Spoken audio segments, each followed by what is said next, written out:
Hello friends, welcome back to my channel.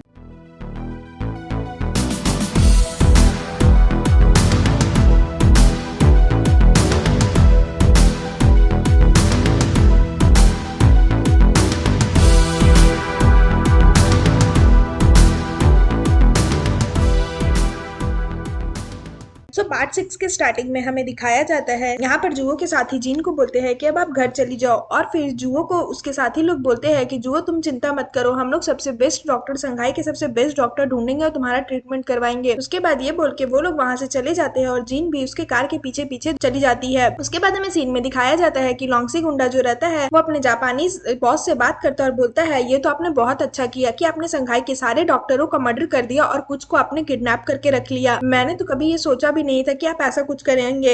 अब मैं देखता हूँ कि जुओ कैसे बचता है और उसे कौन बचाता है। जीन जो है अपने होटल में बैठे रहती है और बोलती है कि उसने मेरी जान बचाई, मुझे बचाने के चक्कर में उसने अपने छाती में गोली खा ली, उससे कुछ होगा तो नहीं ना, ये सब वो सोच रही होती है। उसके बाद वो सोचती है कि जब वो नदी में गिर गई थी तो जुओ ने आकर के उसकी जान बचाई थी, तो वो ये सब याद कर रही होती है और बोलती है रॉन्ग फैमिली के रूल के अनुसार हम किसी का एहसान नहीं रखते, अगर किसी ने हमारी जान बचाई है या हम पर एहसान किया है तो हमें उसका एहसान को चुकाना चाहिए, तो मुझे जुओ को बचाना होगा, मैं यहाँ पर बैठे नहीं रह सकती। उसके बाद हमें सीन में दिखाया जाता है कि वो उसके लिए मेडिकल सूप बना रही होती है। तभी यहाँ पर जुओ के साथी लोग बोलते हैं कि हमने सारे जगह पूरे संघाई में डॉक्टर ढूंढे पर हमें डॉक्टर कहीं नहीं मिल रहे हैं, तो उसका साथी बोलता है कि हमें पहले से ही कुछ डॉक्टर को अपने घर में रख लेना चाहिए था, तो आज ये मुसीबत नहीं आती, अब हम जुओ को कैसे ठीक करेंगे। उसके बाद उसका एक और साथी बोलता है कि मुझे नहीं लगता कि अब इस रात में संघाई में कोई भी डॉक्टर हमें मिलेगा। उसके बाद हमें यहाँ पे सीन में दिखाया जाता है कि वो सूप लेकर के आती है और जुओ के साथी को बोलती है कि ये सूप उन्हें दे देना, ये पी करके उनका घाव जल्दी भर जाएगा और वो जल्दी ठीक हो जाएंगे, मैंने उनके लिए ये सूप बनाया है। तभी वो बोलता है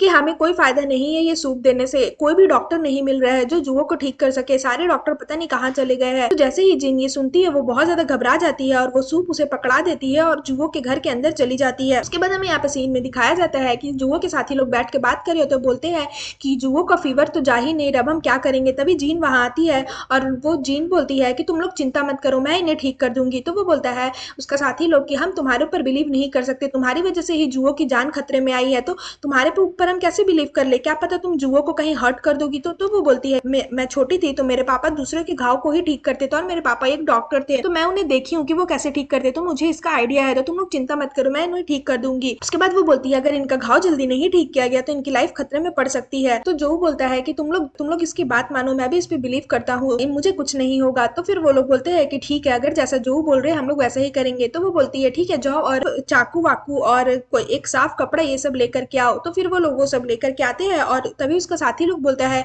कि तुम प्लीज अच्छे से इनका केयर करना, इन्हें कुछ होना नहीं चाहिए, अगर इन्हें कुछ हुआ तुम्हें मरना होगा। तो वो जीन बोलती है कि तुम लोग यहाँ पर खड़े होकर बकवास करोगे तो मैं नर्वस हो जाऊंगी और कुछ नहीं कर पाऊंगी, तो तुम लोग जाओ यहाँ से। तो जो बोलता है कि ठीक है तुम लोग जाओ यहाँ से, इसकी बात मानो, और वो लोग वहां से चले जाते हैं। उसके बाद जीन जुओ को बोलती है कि मैं आप ये जो बुलेट आपको लगा है मैं ये बुलेट निकाल दूंगी, आप चिंता मत करिए, आप ठीक हो जाओगे। उसके बाद वो उसका हाथ हटाती है और जैसे ही बुलेट निकालने जाती है उसके हाथ कांप रहे होते हैं। तो वो बोलती है जुओ को कि जुओ आप नर्वस मत हो, मैं सब कुछ ठीक कर दूंगी। तो जुओ बोलता है कि नर्वस मैं नहीं हूँ, नर्वस तो तुम हो। तभी यहाँ पर हमें सीन में दिखाया जाता है कि उसके साथी लोग बाहर खड़े होकर के वेट कर रहे होते हैं और वो उसका बुलेट निकाल देती है। उसके बाद वो बाहर आती है तो उसके साथी लोग बोलते हैं कि जुओ अब ठीक है। तो वो बोलती है कि हाँ मैंने उनका बुलेट निकाल तो दिया है बट अभी उनका फीवर ठीक नहीं है, अभी वो बेहोश है, थोड़ी देर के बाद उन्हें होश आ जाएगा तो वो ठीक हो जाएंगे, अभी कुछ भी दिक्कत नहीं है, तो तुम लोग चिंता मत करो। उसके बाद ये बोल के वो वहां से बाहर आ जाती है और हंसने लगती है और अपने मम्मी पापा को याद करते हुए बोलती है कि मम्मी पापा मैंने एक आदमी की जान बचाई है, आपकी बेटी ने कर दिखाया, खास आप लोग भी यहाँ पर होते मेरी खुशी में खुश होने के लिए, मेरे साथ तो कोई भी नहीं है जो मेरी खुशी में खुश हो और मेरे दुख में दुख हो। उसके बाद हमें सीन में दिखाया जाता है कि मिंजू उसके अपने घर आती है, वही 14 साल पहले वाला घर जहाँ पर जीन रहती है जो पूरा जल गया रहता है और उसके साथ उसके साथी भी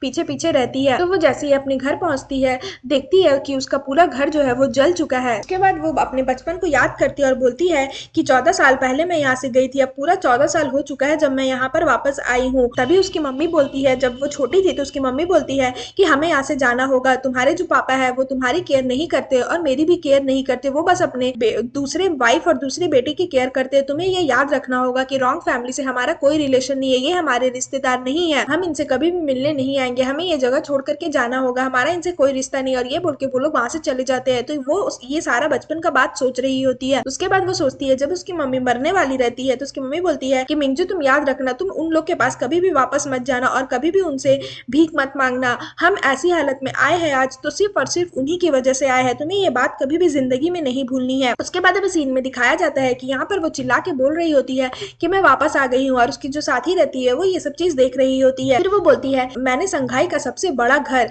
सबसे बहुत सारी ज्वेलरी और बहुत सारे महंगे महंगे कपड़े मेरे पास है, मैं अब संघाई की सबसे अमीर लड़की हूँ, ऐसा कुछ भी नहीं है जो मेरे पास नहीं है। संघाई का सबसे शक्तिशाली और सबसे पावरफुल मैन भी मेरे पास है, मतलब आदमी भी मेरे पास है जो मुझसे बहुत ज्यादा प्यार करता है। इसका मतलब मैंने पूरा संघाई अपने हाथों में कर लिया है और मैं इस संघाई की मालकिन हूँ। और ये बोल के वो रोने लगती है और बोलती है कि मम्मी पापा काश आप यहाँ पर होते ये सब देखने के लिए, और ये सब देख देख कर आप जल रहे होते। अभी वो बोलती है कि अब तो आप लोग हो नहीं, तो मैं 14 साल से जितना भी दर्द झेल रही हूँ मैं वो सब किसे दूंगी, मुझे तो ये किसी को देना ही होगा, बट आपकी फैमिली में से तो कोई है ही नहीं जिसे मैं ये सब दे सकूं, मैं किसे हर्ट करूंगा। और ये बोल के वो रोने लगती है और बोलती है, मैं आप लोगों को कभी भी माफ नहीं करूंगी। उसके बाद उसे याद आता है तो वो बोलती है, अच्छा हाँ आपकी बेटी जीन भी तो है जो अभी जिंदा है, तो आप लोग चिंता मत करिए, मैं उसको बहुत अच्छे से ख्याल रखूंगी, मैं उसकी जिंदगी को नरक बना दूंगी। 14 साल से मैंने जितना भी दर्द झेला है मैं वो सारा दर्द जीन को दूंगी, आप चिंता मत करिए, वो संघाई में जब तक रहेगी वो बहुत तड़प के रहेगी, आप लोग बस वेट करिए और देखिए मैं आपकी बेटी के साथ क्या करती हूँ। उसके बाद तभी सामने मुझे एक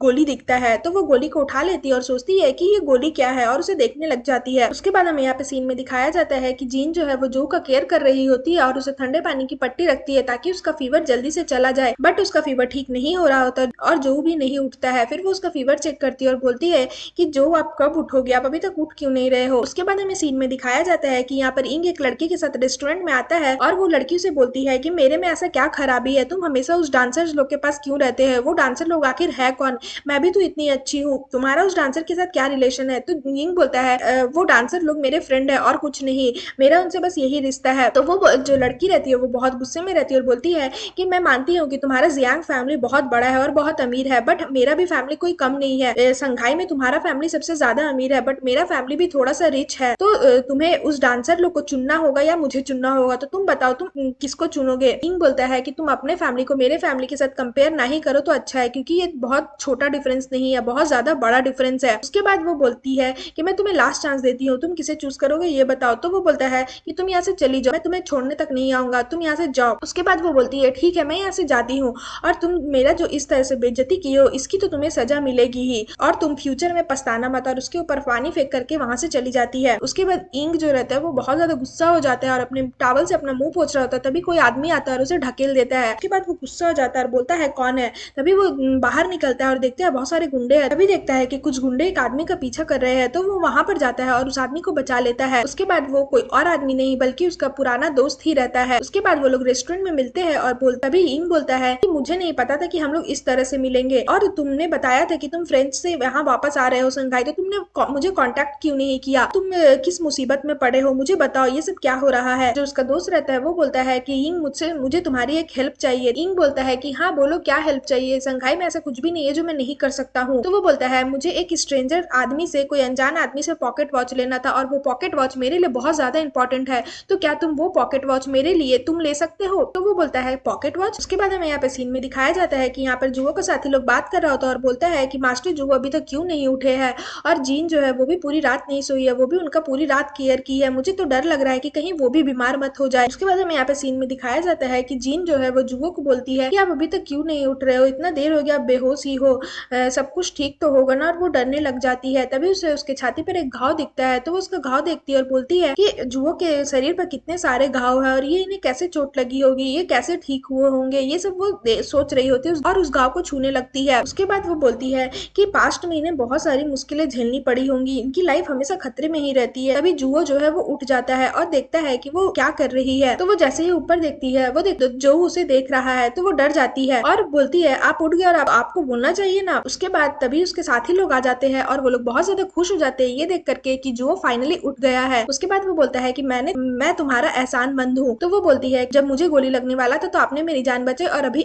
मैंने आपकी जान बचाई, तो हम लोग एक दूसरे के एहसानमंद नहीं है, और आपका ये घाव बहुत जल्दी ठीक हो जाएगा, आप चिंता मत करिए। उसके साथी लोग को बोलती है कि इन्हें दारू पीने मत देना, इन्हें स्पाइसी फूड खाने मत देना और ज्यादा हेवी एक्सरसाइज करने मत देना, इससे क्या होगा इनका घाव जल्दी ठीक हो जाएगा। उसके बाद जुओ बोलता है जब मैं बोल रहा हूँ कि मैं तुम्हारा एहसानमंद हूँ हूँ इसका मतलब मैं हूँ, तो तुम्हें बताओ क्या चाहिए। तो उसके साथी लोग बोलते हैं सेकंड मास्टर जुओ, ऐसा संख्याई में कुछ भी नहीं है जो तुम्हें नहीं दे सकते ला करके, तुम एक बार बस बोलो कि तुम्हें क्या चाहिए। तो वो बोलती है कि मुझे कुछ नहीं चाहिए, मुझे बस मेरा पॉकेट वॉच चाहिए, वो मेरे लिए बहुत ज्यादा इंपॉर्टेंट है। जुओ बोलता है कि बस तुम्हें पॉकेट वॉच चाहिए। तो वो बोलती है कि हाँ बस मुझे पॉकेट वॉच ही चाहिए। तो जुओ बोलता है कि ठीक है, जब तुम कल सुबह उठोगी तो तुम्हारे पास तुम्हारा पॉकेट वॉच रहेगा, और अपने साथी लोग को बोलता है इसे ले जाओ और एक रूम का नाम बताता है, उस रूम में इसे इसकी अच्छी से खातिरदारी करो इस लड़की की। उसके बाद वो उसके साथी लोग बोलते हैं कि तुम चिंता मत करो, जब जुओ ने अपना प्रॉमिस किया है कि वो तुम्हें कल पॉकेट वॉच दे देंगे, इसका मतलब वो दे देंगे, वो अपनी प्रॉमिस कभी भूलते नहीं है। और फिर उसका एक और साथी उस लड़की को वहां से लेकर के चला जाता है। तभी उसका दूसरा साथी जो रहता है वो जुओ को बोलता है कि जुओ ये लड़की बहुत अच्छी लगती है दिल से, और इसने बहुत बार आपकी जान बचाई है, कहीं ऐसा तो नहीं है कि ये आप में इंटरेस्टेड है। उसके बाद ये बोल करके सीन यहाँ पर खत्म हो जाता है। सो फ्रेंड्स, अगर आपको मेरी वीडियो अच्छी लगे तो प्लीज मेरे वीडियो को लाइक करें, मेरे चैनल को सब्सक्राइब करें। मैं जल्दी इसका नेक्स्ट एपिसोड लेकर आऊंगी जो बहुत ही ज्यादा इंटरेस्टिंग होने वाला है, तो उसके लिए वेट करें। Bye bye.